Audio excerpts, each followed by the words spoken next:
Bon, toujours content d'être avec vous. On va essayer de réfléchir ensemble. Bessie, Ata d'Ishmaïa, même si j'ai perdu mon cours. Mais on va s'y retrouver. Pharaon. Qu'est-ce qu'il veut de nous, Pharaon? Je comprends pas. On est gentil avec lui, on est bien avec lui. Hein? Et voilà que il veut nous tuer. Il veut nous assassiner. Il nous haït. Que ce soit depuis le début de Shemot. Et qu'on voit la paracha Vera, pareil.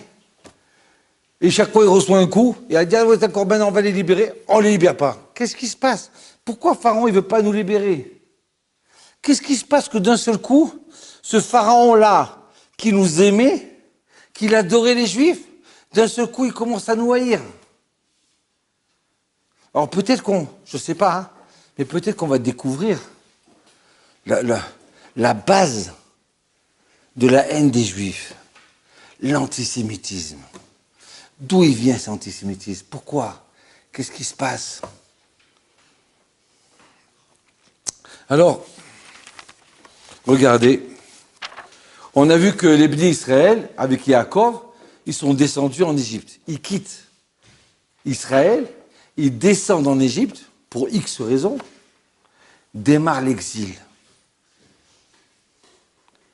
Meurent Yosef et tous les frères, et d'un seul coup, qu'est-ce qui a marqué?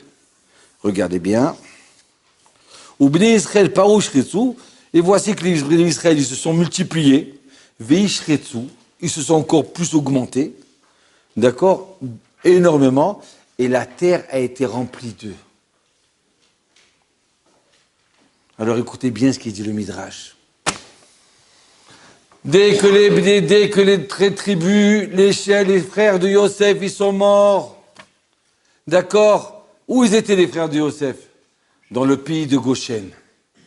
Une partie de l'Égypte, où là-bas il y avait tous les Juifs. Tous les Bnei Israël étaient là-bas. Mais voilà que quoi? Dès qu'ils sont morts, ils ont comme... Alors, l'Égypte, c'était l'empire. C'était le pays le plus grand. D'accord? Dans le monde entier, le plus fort, le plus intelligent. Alors, d'un seul coup, les Juifs ont dit, attends. Viens, on sort un peu de Goshen. Peut-être on va aller du côté du Caire. Il n'y avait pas le Caire à l'époque. D'accord? Peut-être on va aller à droite, à gauche. On va promener. On va faire un peu du ski dans les montagnes de l'Égypte. Vatimale aretotam. De ce coup, la terre d'Égypte, elle s'est remplie de Juifs.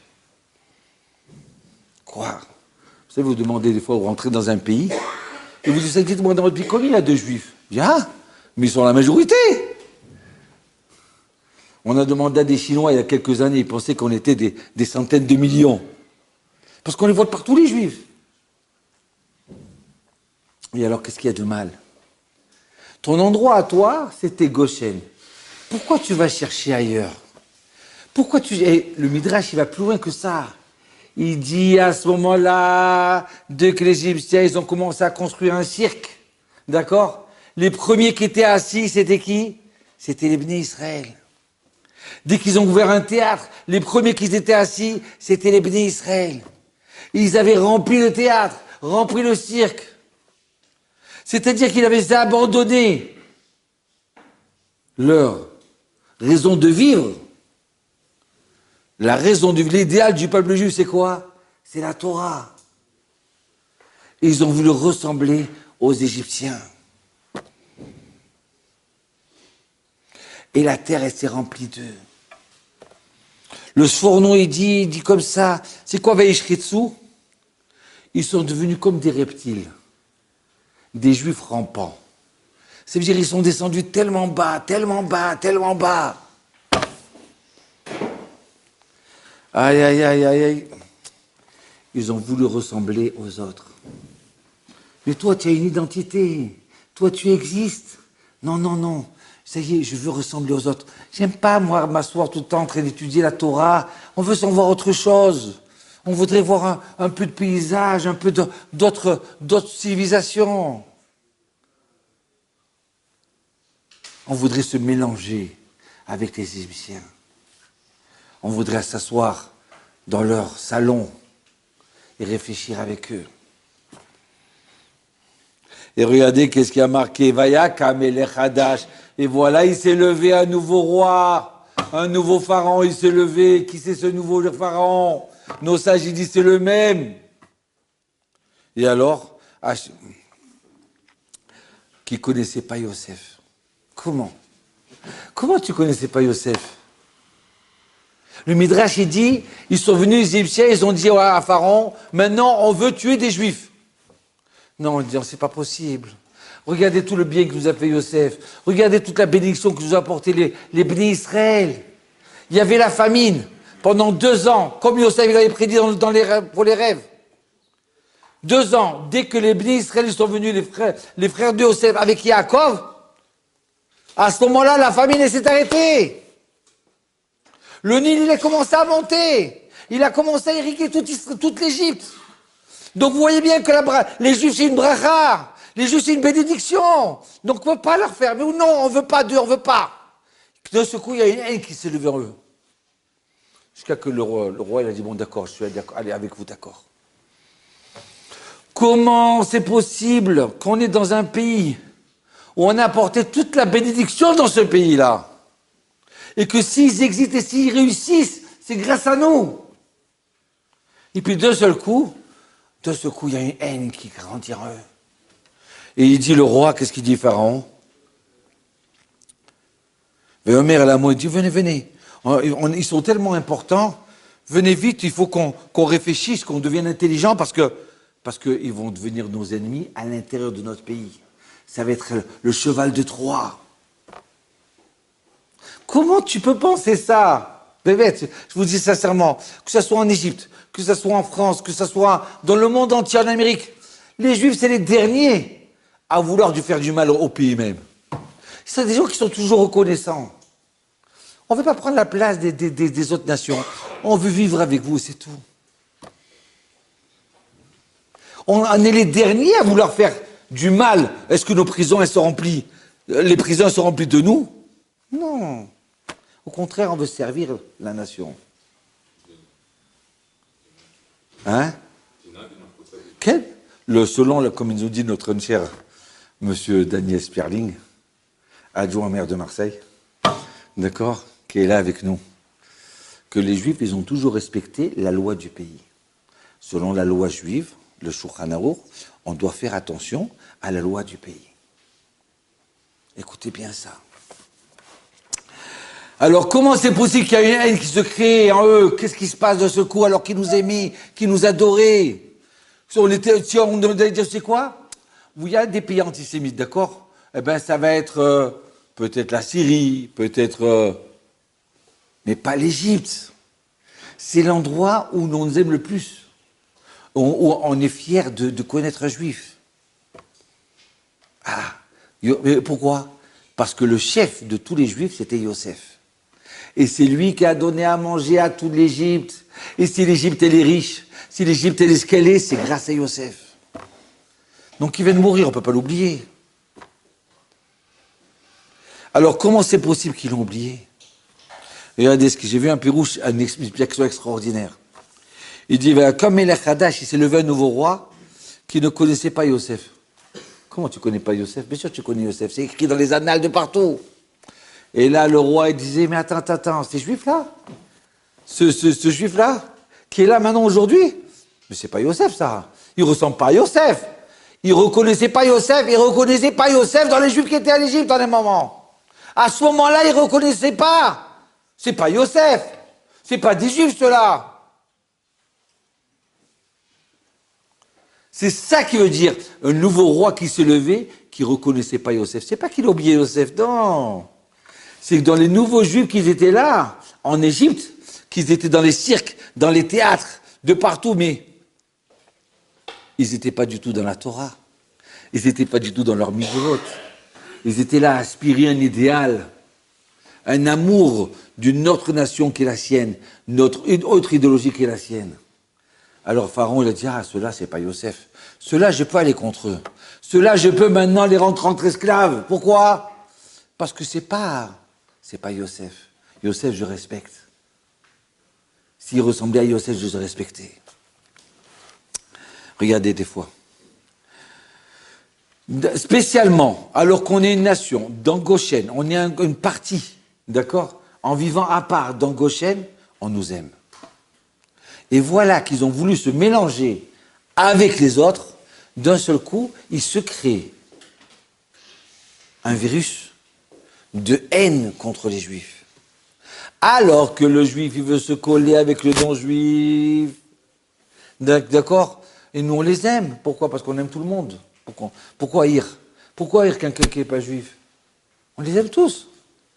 Mais quand tu veux les enlacer, quand tu veux leur ressembler, alors automatiquement, ici, il vient et dit, automatiquement, il se réveille en eux une haine. Ils ne comprennent pas. Il y a une haine contre ces gens-là. Je ne veux pas des juifs comme ça. Regardez comme c'est extraordinaire. Et ça, c'est la Torah. C'est pas moi qui le dis. D'accord? L'esclavage, un des acteurs les plus durs du peuple d'Israël, c'était en Égypte. Prenez chaque garçon qui va naître et jetez-le dans le Nil. Pourquoi cette haine? Pourquoi cette Shoah-là? À Pourim. Pourquoi d'un seul coup, Achashverosh, il donne son accord pour tuer tous les Juifs? Qu'est-ce qui se passe? On était bien là-bas. D'accord? Qu'est-ce qui se passe? Et là, juste avant, qu'est-ce qui a marqué? Quand Achashverosh, il est devenu le roi, d'accord, qui gouvernait 127 pays, alors il a fait un repas immense. D'accord? Et les Juifs, ils sont venus accourus à ce repas-là. Ils ont mangé, ils ont bu. Aïe, aïe, aïe, aïe, aïe, nous aussi, on est des citoyens. Nous aussi, on veut vous ressembler. Tout de suite après, qu'est-ce qui a marqué? Et voilà que Haman, il a dit à Achashverosh, il y a un peuple, que tu n'as rien à gagner d'eux. D'un seul coup, il y a une haine qui écrit en eux. Donc, selon cette explication, il semblerait qu'une partie de l'antisémitisme, une grande partie, elle vient quoi? Elle vient que comme nous, on s'assimile, alors, comme nous, on veut pas faire une différence, juste une différence idéologique, d'accord? Pas une différence entre toi tu es juif et moi je suis pas juif, donc toi tu es moins ou tu es plus. Non, différence idéologique, une différence de mœurs. Quand on veut perdre nos mœurs à nous, quand on veut perdre nos coutumes, nos lois juives à nous, okay, et on veut se coller à l'autre, alors automatiquement l'autre est là qui nous repousse, c'est là qui nous haït, c'est là qui veut nous tuer. Comme ça s'est passé en Égypte, et comme ça s'est passé à l'époque de Pourim. Aïe, aïe, aïe. Et peut-être, vous avez qu'à rechercher plus, d'accord? Un peu plus loin. Qu'est-ce qui se passe d'un seul coup, un antisémitisme où il y a 50 ans de ça ou 30 ans de ça, on aurait dit, vous savez, quand même, dans ce pays-là, on n'aime pas trop les juifs, hein? Non, jamais de la vie. On est tellement bien. On a quitté l'Algérie, la Tunisie, le Maroc. On fait nos mitzvot de partout, on se balade avec la kippa. Mais malheureusement, combien de juifs ils s'assimilent? Combien de petites synagogues, des petites villes de France, elles se vident? Pourquoi elles se vident? Où sont les enfants de ces Marocains, juifs du Maroc, juifs d'Algérie, juifs de Tunisie? Où sont ceux-là? Où se trouvent? Il y en a un, je vais vous raconter une chose qui est arrivée, d'accord? C'est un rabbin qui m'a raconté ça. Il rencontre un petit juif là, qui venait petit juif séfarade. Il le voit en train de l'acheter la viande à Carrefour. Il lui dit, dis-moi, tous les danos, on n'achète pas de la viande à Carrefour. Il dit, monsieur le rabbin, vous inquiétez pas, je la cachérise, hein, à l'eau et l'eau sel, hein. Malheureusement. Il y en a un autre, il me dit, écoutez, monsieur le rabbin, vous pouvez manger chez moi. Non mais, pourquoi de quoi vous parlez de Noël, du réveillon? Vous inquiétez pas, j'ai enlevé le sapin, il n'est plus là, vous inquiétez pas. Et deuxièmement, si c'est vous parler du repas qu'on a fait, j'ai une vaisselle à part pour le réveillon. D'accord? Vous inquiétez pas.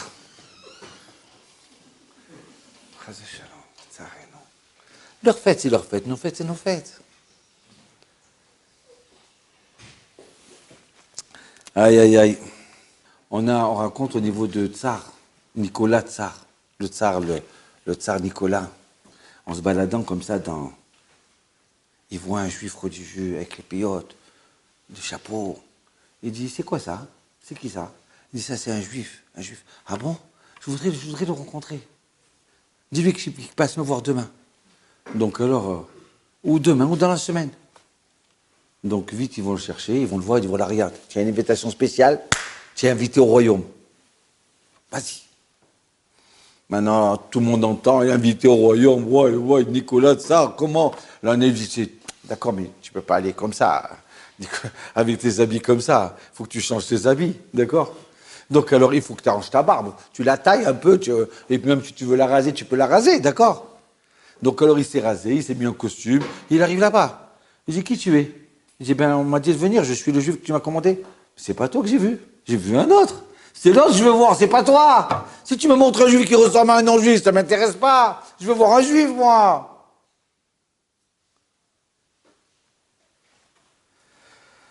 Aïe, aïe, aïe. Ben, Jacob, il s'est levé un nouveau roi. Et nos sages disent, c'est le même roi. Celui qui nous aimait, il nous haït. Rentrez compte. Maintenant, on est en plein exil. Ce qui est drôle, c'est que chaque fois qu'on s'approche de la fin de l'exil, c'est là où on baisse les bras. On arrive à la fin, au début de l'exil, avec Yaakov, Yosef, ses frères, ça allait très bien. On était en exil, on aurait pu terminer tout l'exil comme ça et rentrer en Israël. Mais juste quand on arrive à la fin, ça y est, on veut plus de notre Torah, on veut plus de nos mitzvot, on a honte de nos mitzvot. Et on croit que quand on va baisser, on va enlever nos habits, quand on va nous enlever nos trucs, alors à ce moment-là, c'est là qu'on va nous aimer. C'est le contraire. Regardez à l'époque de Ezra et Néhémia, la deuxième galoute, deuxième exil, ils sont partis en Babylonie, 70 ans, pas 2000 ans, 70 ans. Nos sages, ils disent que quand ils sont revenus en Israël, ils ne savaient même pas lire, même pas écrire. En hébreu, ils avaient oublié l'écriture, la lecture de l'hébreu, ils l'avaient oublié.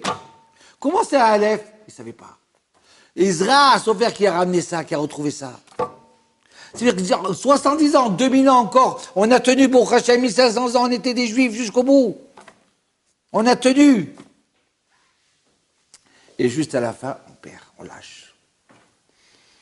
Comment tu t'appelles? Moi, je suis le petit-fils du grand rabbin. Mais tu ne ressembles pas au grand rabbin, Bichlal. À quoi tu ressembles, Mesken? Qu'est-ce que tu es devenu? C'est le descendant d'Abraham, Avinu, Yitzhak, Yaakov. Qu'est-ce qui reste de toi? Juste à la fin. C'est pour ça qu'on doit tenir. On doit savoir qu'aujourd'hui, c'est un jeu. C'est le jeu de notre vie, de notre nation. Alors, il y avait une tribu qui s'appelle la tribu de Lévi. Aaron, Moshe, ils se baladent en Égypte, sans problème. Pourquoi c'est pas des esclaves, eux? Qu'est-ce qui se passe? Pourquoi c'est pas des esclaves? Tous les juifs, c'est des esclaves. Nos sages, ils nous disent, non, non. Au début, le Midrash, il raconte que Pharaon, il a décidé de faire un grand projet national. On va tous construire les pyramides. Nous demandons à tous les citoyens d'Égypte de venir descendre avec une pelle et on va commencer à construire le projet national de construire la pyramide. Alors à ce moment-là, ils sont partis voir Amram. Ils lui ont dit alors on y va. Non, pourquoi vous allez? Nous on reste à Goshen, on ne bouge pas de Goshen, on est tranquille. Non mais vous savez pas bien que dans les informations demain il y aura écrit. Alors tout le monde est venu. Il est venu John, il est venu Robert, il est venu d'accord, Jaco. Mais on n'entendra pas qu'il est venu Moshe, ou Israël, ou Yosef. C'est pas bien ça. Qu'est-ce qu'ils vont dire? Et alors voilà que les bénis Israël, ils ont tous pris leur pelle, ils sont descendus travailler. Pharaon il leur a dit, ah, vous savez travailler. Alors maintenant, vous allez travailler de force. Mais il y a une tribu qui n'est pas descendue. C'est la tribu de Lévi. Ils ont dit, nous, on est dans la Torah. Sans Torah, Torah rien. On ne bouge pas d'ici, nous. Ah, on ne bouge pas d'ici. Aïe, aïe, aïe, écoutez bien. Pendant toutes ces années d'esclavage, la tribu de Lévi, elle a été sauvée de l'esclavage.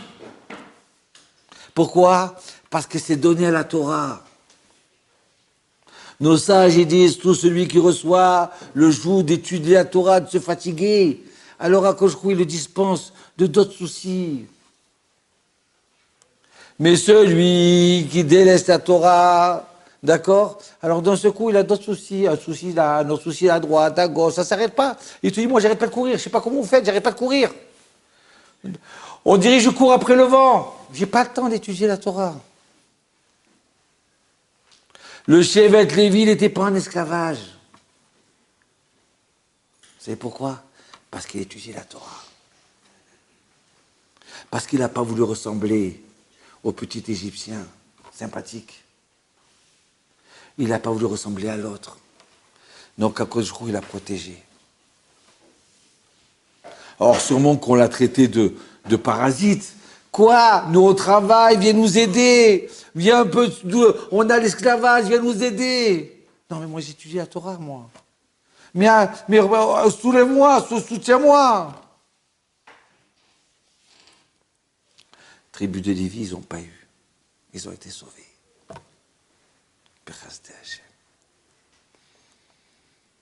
Mais regardez bien. Si on avait continué comme ça, tous, on aurait été sauvés. Maintenant, on comprend pourquoi Yaakov, quand il est descendu en Égypte, qu'est-ce qu'il dit? Dès que Yosef lui dit, ah, papa, allez, il faut descendre en Égypte. Et Hachem lui dit, descends en Égypte.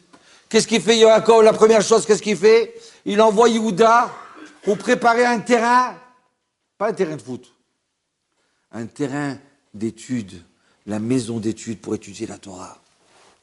Parce que quand tu n'étudies pas la Torah, tu n'as pas de raison de vivre en tant que juif. Tu ne sais pas c'est quoi Shabbat. Tu ne sais pas c'est quoi la cache-route. Tu ne sais pas c'est quoi te coller à Hachem. Te coller à Dieu, de ressentir cette émouna extraordinaire. Donc si tu as perdu cette sève-là, cette fibre, alors après tu délaisses tout. Mais si tu as ce feu en toi de Torah, de émouna, alors à ce moment-là tu es collé à Dieu. Donc Yaakov, il a dit à Yehuda, vas-y vite, toi le premier. Pourquoi? On y va ensemble? Non, tu avances toi. Il faut préparer la Torah sur le terrain en Égypte. Pourquoi? Tant qu'il y aura de la Torah, tant qu'on sera protégé. Alors au début, tout le monde est tué, mais après ils sont partis. Donc voilà, à la fin des temps, c'est sur ça qu'on doit tenir. Et vous, quand on parle d'assimilation, quand on voit la situation de nos certains juifs, les pauvres, c'est pas de leur faute qu'ils se sont perdus. Nous aussi, peut-être, on était juifs de Kippour. Juifs de Kippour. Mais ça ne devrait pas exister. Ça devrait être juif tout simplement, pas de Kippour. Vous savez combien l'assimilation elle est grande?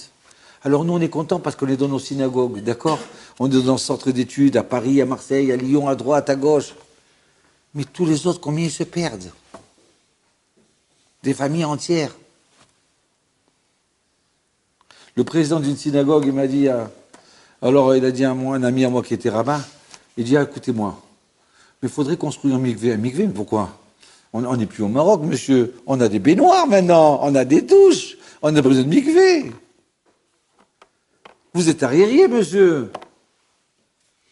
Mais les pauvres, ils ne savent pas. Pourquoi ils ne savent pas? Parce qu'ils ont arrêté d'étudier la Torah. Parce que le père, le grand-père a arrêté d'étudier et... Donc voilà où on arrive. Voilà de l'antisémitisme égyptien d'où il est arrivé, de l'époque. Pourquoi ils ont voulu nous détruire? Parce qu'on n'avait plus cette étincelle de Torah en nous. Je vais vous raconter une histoire. La force de la Torah. Il y avait un juif, une communauté en Angleterre, qui ont dit, tu sais quoi, le rabbin qui a parlé de Torah, ça a l'air important, d'accord? Alors on va faire venir un couple de rabbins, lui et sa femme, on va leur demander de venir et s'asseoir et étudier. Et un, ça suffit pas, on va en prendre 10. 10 dans nos communautés, comme ça, il y aura la Torah, et ça va tuer un peu les microbes de ce coup, parce que j'ai vu, ça va tuer un peu les microbes spirituels, les virus spirituels, ils vont être morts. Donc ils sont venus les 10 comme ça, 10 jeunes couples en train d'étudier, vous inquiétez pas, on vous paye ce que vous avez besoin pour manger, nourrir, loger. La location d'appartement et loger, voilà. D'accord? Pas de problème. Vous avez un enfant, après l'année prochaine, on vous paye aussi pour l'enfant. Extraordinaire. Cette communauté, elle a commencé à se développer. Mais alors, vraiment, et puis d'un seul coup, bon, grâce à Dieu, c'est les rabbins qui étudient la Torah. Ils ne s'arrêtent pas là, ils ont un enfant, 2 enfants, 3 enfants, et la communauté, elle paye, elle paye, elle paye. Mais de l'autre côté, ils s'aperçoivent qu'au bout de 10 ans, c'est vrai qu'il y a 5 enfants, 6 enfants, mais c'est la seule communauté qui tient bien, qui est florissante. Et d'un seul coup, il y a une autre communauté de plus loin, il dit, de notre ville, ils se rencontrent. Il dit, je n'arrive pas à comprendre. Chez nous, les enfants, ils ont envie de drogue, ils ont envie de jouer au poker, ils ont envie de jeter l'argent. Et vous n'avez pas autant comme ça. Non, on n'a pas autant. Qu'est-ce qui se passe? Alors, moi, je sais qu'est-ce qui se passe. On a des gens qui étudient la Torah. Ils tuent les microbes. Ils tuent les virus spirituels. Donc, ils leur donnent envie plutôt des choses bonnes et pas des choses mauvaises. Aïe, aïe, aïe, aïe. Et puis, d'un seul coup, je vous dis sincèrement, dans cette communauté-là, d'un seul coup, on voit des gens qui arrivent, des nouveaux, des juifs de Kippour qui veulent faire Shabbat. Qu'est-ce qui se passe? Pourquoi? Ben, j'ai envie. Ah, parce que pourquoi? C'est stérilisé. La Torah, elle purifie tous les alentours. Donc même ceux qui sont loin, ils ont envie de s'approcher. Mais il y avait une famille de rabbins, un juif, qui étudie la Torah. Mais grâce à Dieu, ils sont arrivés à 10 enfants. 10 enfants, les nourrir, 10 enfants, Ben pour Yosef, c'est... Alors les présidents, ils ont dit, attends, ça suffit, on peut plus. Ah, on attend encore un petit peu. 11 enfants. 12 enfants, ils leur ont dit, ouais, stop, voilà, excuse-nous, mais là, on t'a pris, c'est vrai, on a dit on te nourrit et tout, nourrit, loger, mais on ne pensait pas que tu allais avoir 12 enfants, on ne peut plus te dire, là. D'accord? Donc tu nous excuses, mais on arrête de te payer. Bon, il a dit d'accord. Il dit à sa femme, qu'est-ce que je fais? Ben, je sais pas, moi. Moi, je sais que faire étudier la Torah, j'ai étudié la Torah, hein. Et puis c'est pas ça. Celui qui nous a nourris jusqu'à maintenant, il va nourrir encore. Et voilà qu'il n'y a plus d'argent. Comment on fait? Alors sa femme, elle dit, c'est quoi? Viens, je vends mes bijoux, c'est pas grave. Mon mari étudie la Torah. Elle vend ses bijoux. Et après, il n'y a plus de manger au bout de 2 mois. Qu'est-ce qu'on fait? Eh bien, on va vendre cette table, on n'a pas besoin, on peut manger sans table, c'est pas grave. Et puis les chaises, il n'y a pas besoin. Elle a commencé à vendre ses meubles. Après, il n'y avait plus rien. Ah, et comment je vais faire, Hachem, je t'en supplie, j'ai confiance en toi, Hachem, sauve-moi. Et il va étudier la Torah, il ne bouge pas. Et le président dit, écoute, je t'ai dit, tu n'as pas compris là. Une chose, je n'ai pas compris. Mais ça fait, je t'ai déjà dit que je ne pourrais pas te payer. Non, mais je sais très bien que tu ne me payeras pas. T'inquiète pas, je suis là, j'étudie. Je ne compte pas sur toi. Au bout d'un an, ça y est, ils n'ont plus d'argent, ils n'ont plus rien. Et à ce moment-là, il reçoit une lettre. Tribunal. Ouais, il va s'écrouler. En plus que j'ai plus d'argent, hein, maintenant on me commande au tribunal. Chez Mirachem, il a commencé à jeûner toute la journée. Je te reçois, qu'est-ce que Hachem, dis-moi, sauve-moi. Il va au tribunal. Carte d'identité, oui. Monsieur Yosef, bloc. Oui, c'est moi. Bon, ben voilà, vous avez reçu 10 millions de dollars. Il allait tomber dans les pommes. Mais quoi, c'est une blague là, mais... Non, je vais vous raconter. Non. Mais c'est pas moi, j'ai pas donc, j'ai personne dans ce pays-là, j'ai personne à moi ici. Ah bon, alors vous avez personne, peut-être c'est pas vous. Vous avez raison.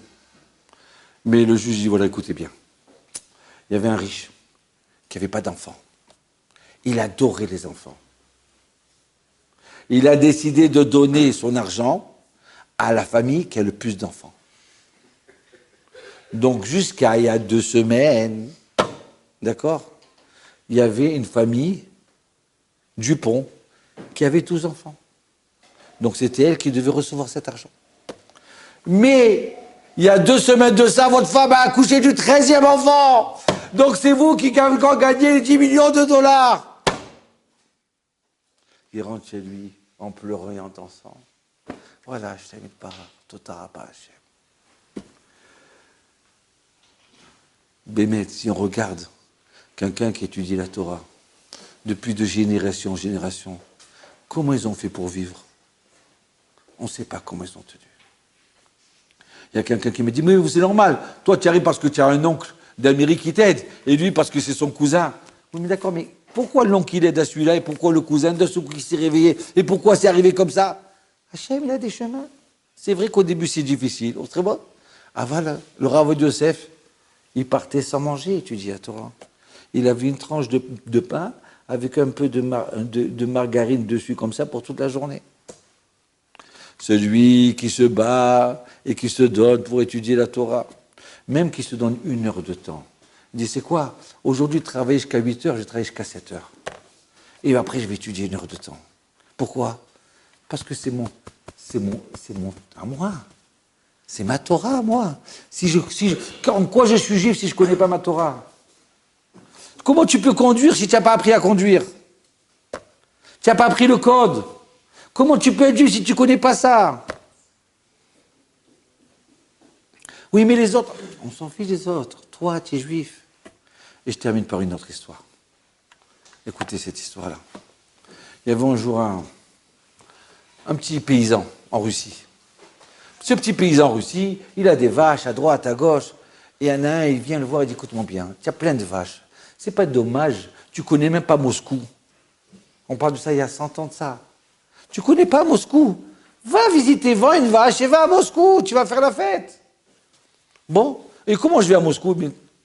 Il allait partir à pied, il ne va pas à pied, il y a le train maintenant. Tu sors de ta petite maison dans la prairie, d'accord? Et tu marches un petit peu, là-bas il y a le train.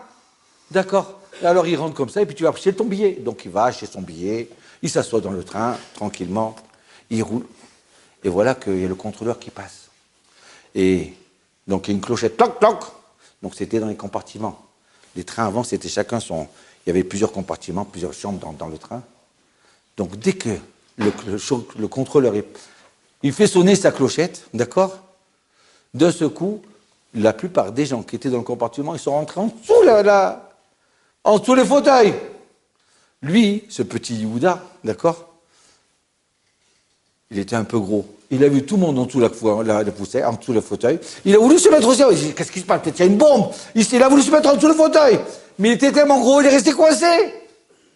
Alors à ce moment-là, le contrôleur, il ouvre la porte. Il dit, ah, le bandit. Et il le tire comme ça par le costume, il était bien habillé. Il le tire comme ça par le costume.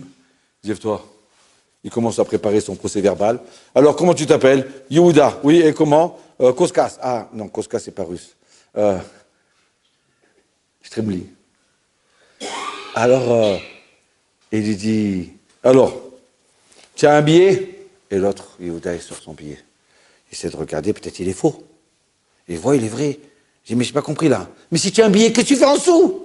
Il dit, monsieur le contrôleur, écoutez, c'est la première fois que je prends le train. Moi, j'ai entendu une clochette, d'accord? Tout le monde se met en sous fauteuil. Moi aussi, je me suis mis en sous fauteuil. Alors, le contrôleur, il s'éclate de rire. Il lui dit, je viens, je t'explique. Eux, ils sont cachés en dessous le fauteuil. Pourquoi? Parce qu'ils n'ont pas de billet. Mais toi, tu as un billet. Tu as ton billet. Tu comprends? Que les autres, ils se comportent comme ils se comportent. Parce qu'ils n'ont pas de Torah. Mais toi, tu as une Torah. Donc, tu n'as pas à avoir honte. Tu n'as pas besoin de ressembler aux Égyptiens. Pas besoin de ressembler aux autres, d'accord? Tu peux être heureux avec ta Torah. Tu n'as pas besoin de te faire des châteaux, on te raconte des blagues du matin au soir. Tu es heureux dans ta Torah. Donc, pourquoi tu fais comme les autres? Eux, ils n'ont pas le billet, les pauvres. Donc, ils ont besoin. Heureusement qu'ils ont ça. Heureusement qu'ils ont des théâtres, des cirques, des stades et tout ça. Pourquoi? Parce qu'ils ont besoin de raison de vivre. Mais toi, tu l'as ta raison de vivre. Tu l'as ton opium. Ton opium, c'est la Torah, c'est ça qui te donne la vie. Sans Torah, t'auras rien. Shalom, Ouvracha.